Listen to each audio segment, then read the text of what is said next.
Good morning guys! So ngayon po sa araw na ito ay ating pong balatan itong ubi na matagal na pong nakatambak doon sa may underground namin. Para hindi masayang ay ating pong lulutuin. So binabalatan ko po.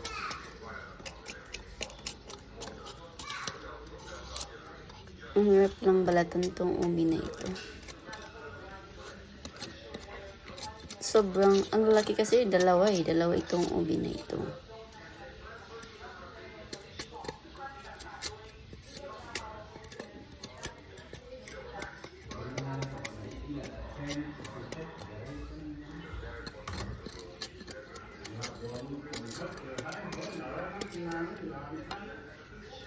So yan, i-forward natin kasi matagal ang pagbabalat ng ubi.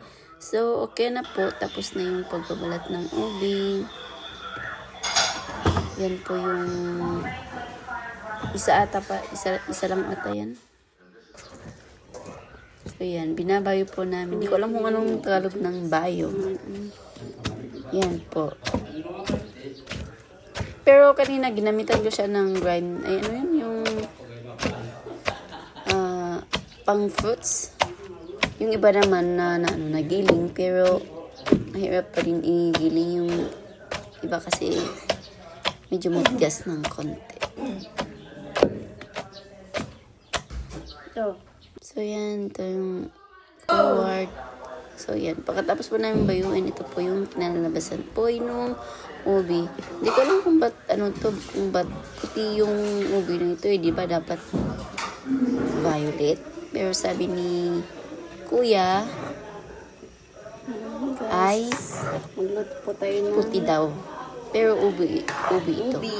ubi daw to eh. So yan. Ba't Ang hirap lang magluto ng ubi. puti yung laman Ang ng ubi? medyo konting apoy.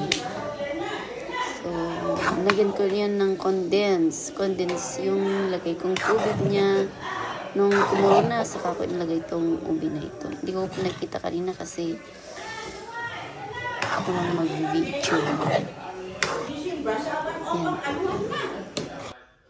So yan, forward, and then lagyan ko na yung Doreen. Yung kanina, nung una, lagyan ko ng condense, yung parang sabaw.